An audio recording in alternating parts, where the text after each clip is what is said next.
Hello and a very warm welcome to this new episode of the NBA Breakdown powered by Pinnacle. Joe Vardon of The Athletic, Seth Partnow from an analytics point of view, the man at StatsBomb for us, and myself, James Gregg from the UK, a mediator point of view here as ever on the NBA Breakdown. A month out from the playoffs then, at time of recording, chatting last episode about your LeBron trail, Joe. You're on a different road trip at the moment, which we'll come on to.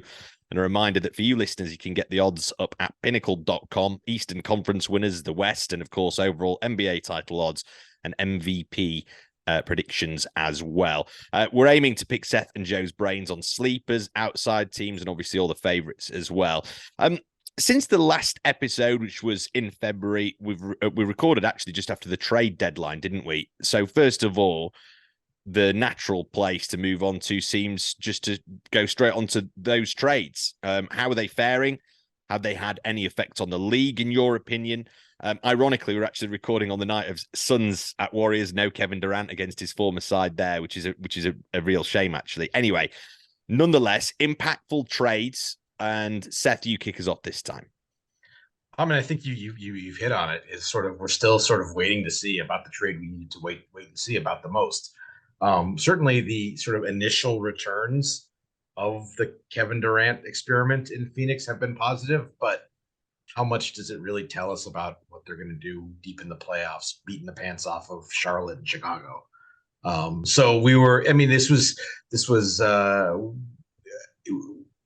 the first kind of real tests they were getting into, and then he rolls his ankle in pregame warmups, and is probably out for the bulk of the rest of the regular season.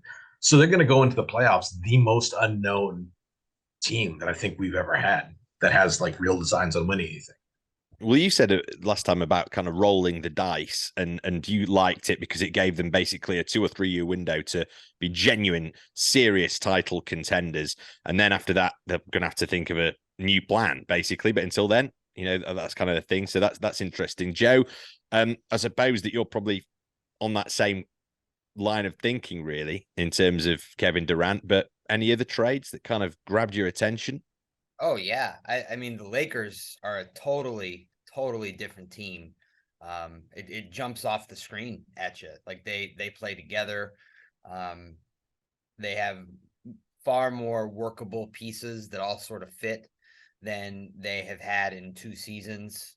They're winning games without LeBron, which this is really something that's never happened in his career before. Like he spent the bulk of his career barely missing any games. And then when he started to miss some games, first in the 14-15 season in Cleveland, whenever he wouldn't play, his teams just lost and lost and lost and lost. And that has been the same thing as he's moved on to the Lakers and has become injury prone. When he's not out there, they stink. And so for the first time in his career, the team is pretty good while he's healing. And it's the thing that we said when we met the last time. We liked the trades. We thought they had improved their club. We just didn't know if it was too little, too late. And here we are as of this recording. They lose a very tough game at home to the Knicks. And if the playoffs, if the play in were today, the Lakers would not be a part of it. So they're only a game out. Lot of work left to be done for everybody. But if they get into that play in, I think they're a dangerous team. I really do. Just want to have a look at some of the recent matches because this is kind of the time of season. Perhaps I'm a little bit early. You can tell me on this, but you might see a few teams resting, rotating, managing workloads. You know exactly what we're alluding to. We talked about it this time last year as well. For those who are interested, we talked about it in quite a bit of depth, actually. People or teams and certainly office and head coaches, etc., thinking about projected potential playoff matches right now? Are they thinking about the draft, for example? Joe, have you witnessed any of that? Well, sure. I would say yes. I think that you are seeing, like for instance, take a look at the Pacers, who are.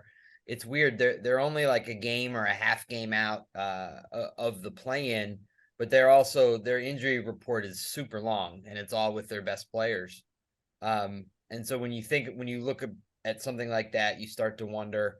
You look at the Rockets and the Spurs, and they are so far behind the rest of the West.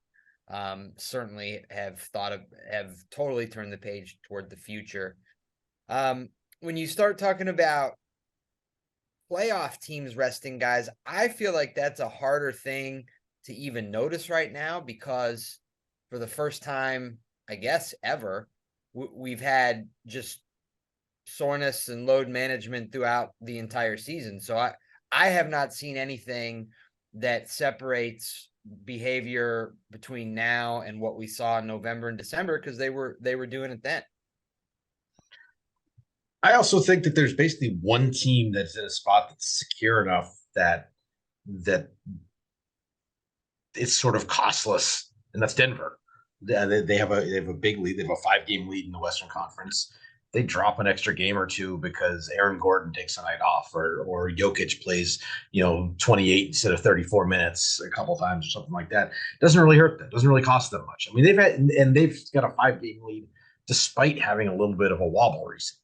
Everyone else, I mean, the Bucks and Celtics are in a tight race for home court, and the 1 seed probably matters a great deal in these, because you don't have to play Philly, and you don't have to play Philly probably in the second round, which is I think we would all tend to agree that between Philly and Cleveland in the playoffs this year, you'd much rather face the Cavs, if only for their lack of experience. So to the extent teams are thinking of matchups, it's matchups, well, we got to get higher in the standings to avoid those tougher matchups in the second round. It's funny that you said the Cavs, because they are an interesting example when we talk about this. They came out of the All-Star break with an actual plan to play their top 4 guys even more minutes, to ramp them up, to get ready for playing 38 to 40 minutes in the postseason. And that is counterintuitive to this whole new idea of load management, or so we think, what we think of when we think of load management. But when you talk to doctors and experts, it's not so much about the workload itself, like whether you're playing a ton of minutes or you aren't, but how your body is prepared for this kind of thing. And there can be such a thing as under managing it, like not playing enough. So that's what the Cavs wanted to do. But then the last 2 nights, Darius Garland didn't play with like a bruise. And then Jared Allen didn't play on Sunday night against Charlotte with I think he had something, like he got hit in the face or something like that. So their plan has fallen apart a little bit. But when we talk about this very topic, and you talk about a playoff team that's getting ready, that's what the Cavs wanted to do. They wanted to play their guys, their top 4. So that's Donovan Mitchell, Darius Garland, Jared Allen, Evan Mobley, 35 plus. Yeah. And just for those who are listening to this and sort of ears are pricking up at that, the Cavs now out at 14s to win the East, which obviously is, pretty long odds. But in terms of a title winner, way down. They're like 12 favorites or something like that on Pinnacle.com at the moment. That's interesting. Maybe that build up and the tinkering is actually affecting the odds. Certainly are. Who's making a charge who we've not really spoken about in the last couple of episodes, guys? I'm conscious that there are teams that we tend to miss out a little bit. Sacramento Kings, for example, don't recall having mentioned them all season long. Obviously, the Mavericks, we have spoken about them a little bit here and there. And then a little bit further afield, I suppose you've got like the Knicks, the Heat, which we did speak about before Christmas in our November recording. But any names really that guys, if I tell you that all those teams are way outside the top 14 teams on Pinnacle, on the odds ranking, get it up, pinnacle.com. The experts here, Joe and Seth, will likely tell me that there's a little bit of, value in terms of actually having a look at some of those teams. Certainly in each way bet, that kind of thing. Which teams have really grabbed your attention, I suppose, is the question, first of all, chaps, that we've not spoken about, Joe? Well, I feel like we haven't for as good as they've been, and certainly 16-game win streak will do that. I mean, it's hard to have a 16-game win streak that goes under the radar, but I kind of feel like how good the Bucks have been for the last 2-ish month has a little bit gone under the radar. How good Joe Ingles has been. It took him a little bit to kind of get back into form, and this is Whether or not he can hold up as a defender in the playoffs is still an open question. But he's given them a ton more than I was expecting from him this regular season, and that's been a big part of them. Chris Middleton rounding into form, Brook Lopez playing like he still thinks he's got a shot at Defensive Player of the Year. I mean, these are all the Bucks are the team that is really like of the teams we think has a chance have really kind of been on the right trajectory. It's a good time to do it as well. This is the good time to do it a month outside. Joe, what are your thoughts? Well, when I think about the Bucks, I mean, yeah, and they like if we go all the way back to the beginning, they were my title pick. And I think they have gone under the radar, and a lot of it is because Giannis hasn't played that much. Like all things considered, he's missed quite a few games this year. I'm just thinking about his fantasy ranking. He's like the 13th rated player at his position, which is insane when you think about that, but it's true because he's missed games. And I think that's partially when you think about the Bucks. I mean, Chris Middleton missed a ton of time earlier in the year. You know, Drew Holiday's been in and out. They've had these injuries all year, which kind of sink them a little bit, I think, in the public discourse. That they're as good as any team.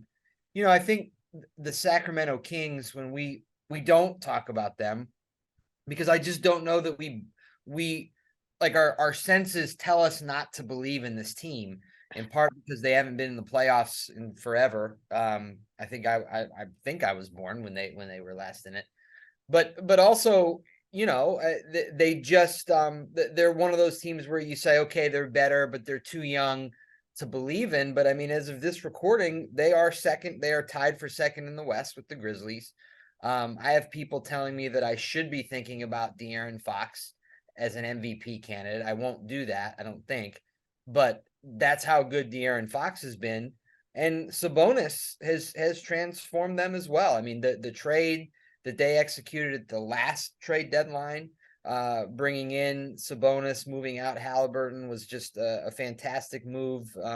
They're a much more workable, formidable roster, and you wonder if they're sitting there at the second seed and the Lakers end up coming out as the 7th seed, you know, who wins that series. But if it's Dallas, I think you would definitely pick the Kings over Dallas right now. So you're talking about a second round team, maybe in the Sacramento Kings. That's incredible for where they've been. And we've not mentioned them at all, which is remarkable, Seth. I think that it's. I think at the very beginning of the season, we talked about how wide open it is. There's so many teams that if everything breaks right, ... And we're seeing things kind of break wrong for a lot of those teams. And Sacramento just kind of bubbling along, like, you know, all else being equal, would you take the Grizzlies over the Kings in a series?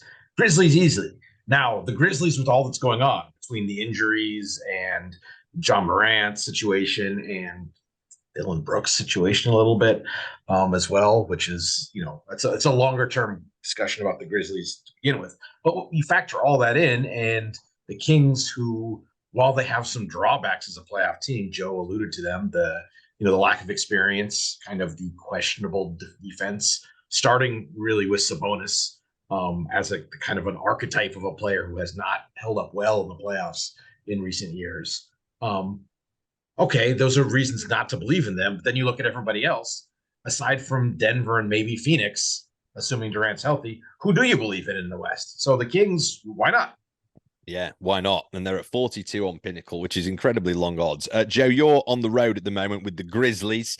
As Seth mentioned, missing Morant. They've obviously had injury problems all over the place as well. Plenty going on, I'm sure, for you to be following and keeping your eyes across at the moment. They're 8 favorites on Pinnacle with us to win the championship. Have you seen signs that they could perhaps, you know, get the job done? Well, they had among the worst 12 hours, a 12-hour period last week as any team in recent memory. Within a 12-hour span, they lost Brandon Clark, not only for this year, but probably for next year too, with a non-contact Achilles injury. Ja Morant posts the video of him allegedly holding a gun, waving a gun around at a nightclub in suburban Denver. And then with Dylan Brooks, he picks up his 16th technical, which meant a 1-game suspension, and that's going to have a lot of implications for the playoffs. So, the other thing that doesn't get talked about is Steven Adams hasn't played since I think January 4th, and some Grizzlies people were telling me last night that as much as anything has led to their downfall. I mean, that how important Steven Adams is to this team and in that locker room. He's the adult in the room, and he hasn't been available. So that's all really hurt. But to answer your question, I think they've won 2 or 3 in a row heading into tonight here in Dallas. And, they put 48 on the Warriors in the first quarter last week in a game. The stat to keep in mind when you think about the Grizzlies is last year they went 20-5 in games without Ja Morant. And I think we even talked about this last year. We were trying to figure out how the hell that happened. But they defend at all costs, and Tyus Jones is really good, and he's still here. So, again, it depends on the matchup. I mean, you could see a Grizzlies Warriors first round matchup that would be very emotional. And then you don't know if Ja's going to be a part of that or not, but they have capable pieces. And, Tyus Jones, Desmond Bane, Jaren Jackson Jr. probably going to be Defensive Player of the Year. So they have guys, but they have had to work through a lot in the last week. I think what I'm gathering so far is that we're not really any closer to knowing who it is who's going to be winning the championship at the end of the season. No, usually I'd say at this stage you've got a decent kind of feel for how things are going. I'm not saying that it's dead cert, but it's just there's so many moving parts, Seth, isn't there, at the moment? I don't totally agree with you, because I think we may not have made the positive case for anyone aside from the Bucks, Celtics, Nuggets, which is kind of where we were at the start of the season. But we started to cross some teams off. Brooklyn, obviously, we've kind of crossed off. I think at this point we're probably most of the way out on Dallas. Is that fair? I think we're most of the way out on the Lakers, even if they get into the playoffs. I think we have some. There's sort of the fear factor of Golden State, so I don't want to get too far out over my skis and break them off. But between the lack of depth in the Andrew Wiggins situation and the fact that they can't win a road game, so we're amongst the teams that are still there. Maybe we haven't learned anymore, but all of them collectively we feel better about, because we've sort of pushed a lot of these other chips to the side. Okay, that's a fair assessment. I like that. I'd not really thought of it that way. That's a man who knows his stuff here on the Pinnacle podcast with us on NBA Breakdown. There was so much more in the league that I want to talk about, but we're going to be ramping up the podcasts over the next few weeks. So we're going to do a bit more chat on that. I just want to pick your brains on a month out once again from the MVP stuff. The draft is obviously something that I want to come on to as well. A little bit early for that, I suppose, but hey, we're going to have a crack at it. Lots of chat about voter fatigue in the media on your side of the Atlantic, which is a phrase that I really like, i.e. when a player attempts to win a 3rd consecutive MVP award, voters, they kind of get fed up with the same name appearing. Russell, Chamberlain both managed it in the 60s, but it's been just one since Larry Bird in the mid 80s. Otherwise, the likes of Jordan, James, Abdul-Jabbar, widely obviously considered to be the greatest players in NBA history, all came up short of landing 3 in a row. So, of course, we're talking about this for a reason, not just because of fun, but because of Jokic might fall foul of that. So you go ahead, Joe, because I have a long winding rant on this. But I'm glad that this is gonna just light that fuse. Good. I am a voter, or at least if I am not voting this year, I have not been told that. So I've voted for the last several years. I voted Jokic as MVP each of the last 2 seasons, and I intend to do it again. I think that he's the best player on the the best team, who plays the most. The team's way better when he's on the floor. I'm going to overlook his points per game because he still is averaging over 25, and everything else that he does is incredible. And I think the body of work is there. And the separator for me is he plays. He's available to his team in ways that most of the other candidates are not. There is one that we should talk about, but I want to hear Seth's wide raging rant on this.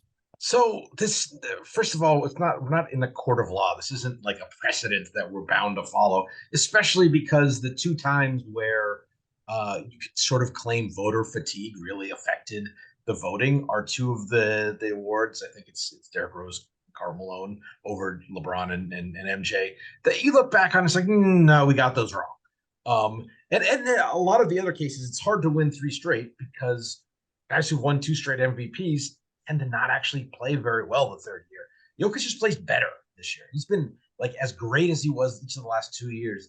You put his teammates back around him, he's been even better. I mean, Joe mentioned, I don't want to get too much into the substantive argument about it, but just to make the point that he has been better even than his last couple of years. You look at the points per game, you look at whoever else is scoring, nobody else in the league has the better combination of efficiency and volume than Jokic. And like he's massively more efficient. And this is an area where like a Giannis or an Embiid is supposed to have the advantage on him as a scorer. You start to build the playmaking in, and the guy who's in the short list, best passers in NBA history. And again, this is not to, there's arguments you can make. Defense is a big deal also, would probably be the main reason why you'd want to go Giannis over him. And I think those, in my mind, would be 1-2 on my ballot. But he's been even, as his historic seasons the last 2 years, been even better. What are we talking about with voter fatigue here? Insofar as the last 2 times we've done this, we've looked stupid in retrospect. Just vote for the guy who's had the best season this year. Leave it at that. If there's a weird historical anomaly coming out of COVID that a unusual guy won it 3 straight years, I think that reflects as much on the weirdness of the last 2 seasons, when I don't want to say he won it by default because he was great, but because of COVID absences, like he was the guy who played massively better than any other candidate. So yeah, fine, it was easier because of that, but it'll still happen, and that shouldn't play any role at all in this year's voting. The defense rests.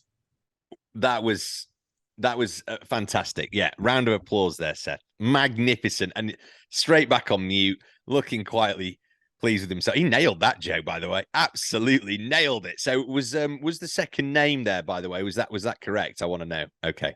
No, it's not Giannis. I think we need to look at Jason Tatum. I really do, and I don't know why. I can't figure out why we can't get him any higher in this list than he has been. He's unstoppable, and he is also available, and he plays on the best or the second best team.